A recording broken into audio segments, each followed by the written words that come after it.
అనంతపురంలో తగ్గేదేలే అంటున్న కబ్జాకోరులు, పుష్పాలు అంటానులే తగ్గేదేలే అని. అట్లా యాడ వంక పూరం పోకు కనపడినా పక్కోడు ఈ ఊర్లో లేకపోయినా సరే తగ్గేదేలే. కబ్జా చేయడము, ఫ్లాట్లు వేయడము, అమ్మేయడము, తంటాలు పెట్టడము, ఆ తంటాలు పెట్టిన తర్వాత ఎస్పీ ఆఫీస్ చుట్టూ, కలెక్టర్ ఆఫీస్ చుట్టూ గ్రీవెన్స్లో తిరగడము, ఇదే సరిపోయింది. మరి దీనికి చెక్ పెట్టాలంటే ఏం చేయాలి చూద్దాం ఒకసారి. అక్రమాల్లో వంక పోరంబోకు భూమిలో వైసీపీ నాయకుడి కాసుల వేట. ఎవరు స్వామి వైసీపీ నాయకుడు? తగ్గేదే లేదంటున్నాడంట. జోరుగా వైసీపీ కుల సంఘం నాయకుల అక్రమ వ్యాపారం. కుల సంఘాల ముసుగులో, సంఘాలంటే మనకు తెలుసు, సంఘాలను అడ్డం పెట్టుకొని ఎస్సీ ఎస్టీ కేసులని బెదిరించి భయపడించి ఈ విధంగా చేస్తున్నారు మహానుభావులు. వాళ్ళ వంతు ఏదో రోజు వస్తుంది. వంత పాడుతున్న అధికార పార్టీ నేతలంట.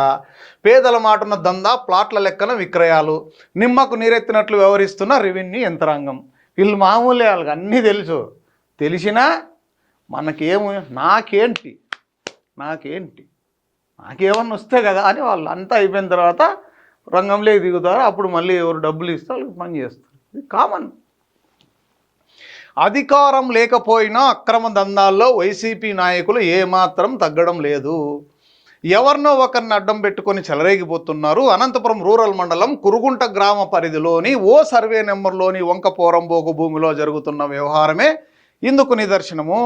స్థానిక వైసీపీ నాయకులకు మరో కుల సంఘం నాయకుడు జత కలిశాడు. అందరూ కలిసి పేదల ముసుగులో ఆ భూమిలో అక్రమ దందాకు తెరలేపారు. ఇందుకు అధికార పార్టీ నాయకులు వంతపాడుతుండడంతో వారి వ్యాపారానికి బ్రేకులు లేకుండా సర్రన సాగిపోతుంది. తొలుత పేదల చేత గుడిసెలు వేయించారు. ఆ తర్వాత బండలు పాతించి ఇళ్లను నిర్మించే స్థాయికి వచ్చారు. ఈ క్రమంలో గుడిసెలు వేసుకున్న వారితో లక్షలు వసూలు చేసి సొమ్ము చేసుకుంటున్నారు.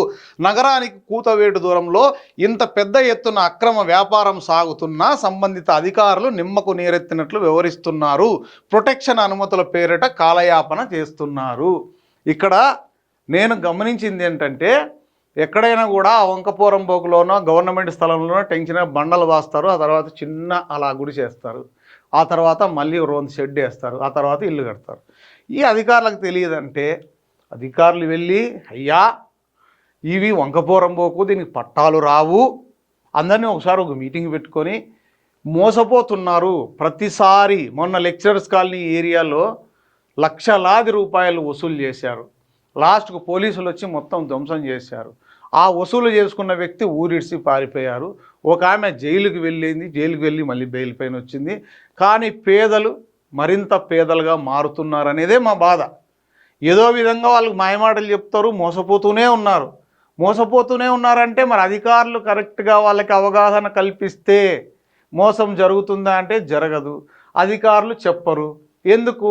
ఆ కుల సంఘం నాయకుడో లేకపోతే ఆ పార్టీకి సంబంధించిన నాయకులు అంతో ఇంతో చేయి దరిపి అక్కడను విఆర్ఏ నుంచి విఆర్ఓ వరకు సర్వేరు, ఆ తర్వాత ఎంఆర్ఓ, ఈ సంబంధిత అధికారులు ఎవరైతే ఉన్నారో వాళ్ళందరికీ తెలుసు ఎక్కడ ఏం జరిగినా టెన్షన్గా. ఎందుకంటే ఒక్కొక్క ఊరికి విఆర్ఓ, విఆర్ఏ, పంచాయత్ సెక్రటరీలు, సరే వీళ్ళందరూ ఉంటారు. వాళ్ళకి తెలియదా అంటే తెలుసు. కానీ అంతా అయిపోని డబ్బులు వస్తున్నాయి, ఎవడు బాధోడు పడతాను, మనకెందుకులే అనుకుంటే ఇలాగే ఉంటుంది. మరి వారికి అవగాహన కల్పించి, అయ్యా మీకు పట్టాలు రావు, మీరు ఇబ్బంది పడతారు, మోసపోతారు, వీళ్ళని నమ్మద్దండి అని చెప్తే పేదలను నమ్ముతారా? నమ్మరు. నమ్మితేనే గొంతు కోస్తారంటారే, ఆ విధంగా జరుగుతోంది. కురుగుంట గ్రామ సర్వే నెంబర్ 153లో 6 ఎకరాల 15 సెంట్లు వంక పోరంబోకు ఉందంట. ఇందులో వైసీపీకి చెందిన ఓ నాయకుడు 2 ఎకరాల వరకు తాగులో ఉన్నట్లు చెప్పి, నేనే సాగులో ఉన్నా అని చెప్పినాడంట. దాన్ని అమ్మకానికి పెట్టినాడంట. ఓ పోలీస్ కానిస్టేబుల్కు ఆ భూమిని 9 లక్షలకు విక్రయించినట్లు తెలుస్తోంది. ఆ కానిస్టేబుల్ కొంత సొమ్మును కూడా ముట్టజెప్పినట్లు సమాచారం. అదే భూమిలో 4 నెలల కిందట ఓ కుల సంఘం నాయకుడు కొంతమంది పేదల చేత గుడిసెలు వేయించాడు.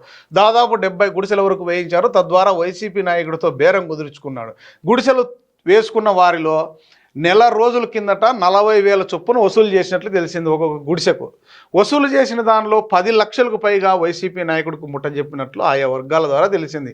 కానిస్టేబుల్ అడ్డు చెప్పడంతో ఆ వ్యక్తి వైసీపీ నాయకుడి ద్వారా కుల సంఘం నాయకుడు కొంత మొత్తాన్ని చెల్లించినట్లు, ఆ కుల సంఘం నాయకుడికి కూడా చెల్లించినారంట.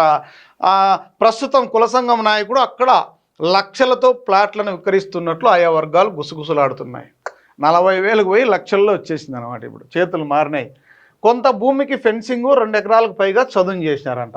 ఇదే సర్వే నంబర్లో తాజా మాజీ గ్రామ ప్రజాప్రతినిధికి చెందిన కుటుంబ సభ్యుడు వంక పోరంబోకు స్థలం తనదేనంటూ 30 సెంట్లకు పైగా పాపంపేట పరిధిలోని ఓ ప్రైవేటు పాఠశాల నిర్వాహకుడితో పాటు మరో అధికార పార్టీ నాయకుడికి విక్రయించినాడు. వంక పోరంబోకు భూమే కదా అనుకున్నారేమో తెలియదు కానీ సదరు వ్యక్తులు కొనుగోలు చేసిన దానికంటే ఎక్కువ భూమిలో ఫెన్సింగ్ వేసేశారు. అంటే కొనింది కొంత, ఆక్రమించింది కొండంత అన్నట్టుగా. ఇదంతా పోను మరో 2 ఎకరాలకు పైగా భూమి ఉందంట అక్కడ. అది కాక ఆ భూమిలో మరికొందరు వ్యక్తులు కొట్టాలు వేసేందుకు సిద్ధమవుతున్నారు. ఇప్పటికే భూమి చదును చేసి ప్లాట్లను విభజన పూర్తి చేశారు. వాటిని విక్రయించి సొమ్ము చేసుకునే పనిలో పడ్డారు. ఈ విధంగా వంక పోరంబోకు భూమిలో వైసీపీ దళిత సంఘాల నాయకులు యథేచ్ఛగా అక్రమ వ్యాపారం సాగిస్తున్నారు. ఇక్కడ ఫోటో చూస్తున్నాము. ఇదంతా క్లీన్ చేశారు. ఈ చెట్లన్నీ ఉంటే వైసీపీ నాయకుడు, కుల సంఘం నాయకులు వీళ్ళంతా కలిపి మొత్తం లేపేస్తున్నారు. వంక పోరంబోకు భూమిలో వెలిసిన గుడిసెలపై రెవెన్యూ అధికారులు పోలీసులకు ఫిర్యాదు చేసినట్లు సమాచారం. 4 నెలల కిందట అనంతపురం రూరల్ మండల రెవెన్యూ అధికారులు వంక పోరంబోకు భూమిలో కుల సంఘం నాయకులు గుడిసెలు వేసినట్టు తెలియజేశారు. ఆ గుడిసెల తొలగింపునకు రక్షణ ఇవ్వాలని కోరినట్లు తెలిసింది. అయితే ఆ ప్రక్రియ అక్కడితోనే ఆగిపోలేదంట. అయితే కొన్ని రోజుల కిందట మరికొంతమంది కుల సంఘం నేతలు భూ ఆక్రమణలపై స్థానిక ఫ్లెక్సీలు ఏర్పాటు చేశారంటే ఏమో ఫ్లెక్సీలు కూడా వేసేసినారంట. ఈ నేపథ్యంలో ఈ వ్యవహారం పోలీసుల వరకు వెళ్ళింది. అయితే వ్యవహారాన్ని బయటకు పొక్కకుండా అధికార ప్రతిపక్ష పార్టీల నేతలతో సద్దుమణిగినట్లు సమాచారం. ఆక్రమణల వైపు రాకుండా ఉండేందుకు కొంతమంది పోలీసులను మేనేజ్ చేసినట్టు తెలిసింది. హామీలు ఇచ్చినారంట. దీనికి తోడు కుల సంఘం నాయకుడు అధికార పార్టీ నేతల కుటుంబ సభ్యుల పేర్లు చెబుతుండడంతో రెవెన్యూ పోలీసులు యంత్రాంగం చర్యలు తీసుకోవడానికి వెనకడుగు వేస్తున్నట్లు సమాచారం. దీని వెనకాల వాళ్ళున్నారు వీళ్ళున్నారని చెప్తుంటారు కదా మామూలుగా కుటుంబ సభ్యుల పేర్లు. ఇంకా అవన్నీ పేర్లు చెప్తే రాజకీయ రంగు పులుముకుంటుంది, బాగుండదు.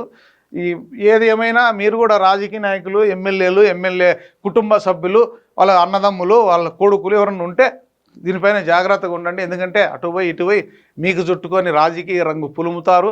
ఎటొచ్చినా రాయి పడేది మీకే. కాబట్టి కొంచెం జాగ్రత్త వహించాలని ఈ సందర్భంగా నాయకులకు, అధికారులకు ఇద్దరికీ చెప్తున్నాం. సర్వే నంబర్ 153లో వంక పోరంబోకు భూమిలో ఆక్రమణల గురించి మా దృష్టికి వచ్చింది. ఆ భూమిలో ఎవరికి ఎలాంటి హక్కులు లేవు, సాగు పట్టాలు ఇవ్వలేదు. ఆ మేరకు తొలగింపునకు ప్రొటెక్షన్ కల్పించాలని పోలీసులకు లేఖ రాశాం.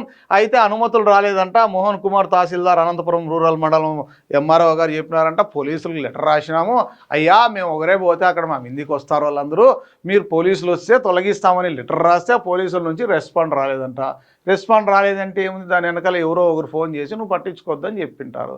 లేదా వాళ్ళు రావాలంటే అంత లోపల పెద్ద పెద్ద కొట్టాలు, బిల్డింగులు ఉంటాయి.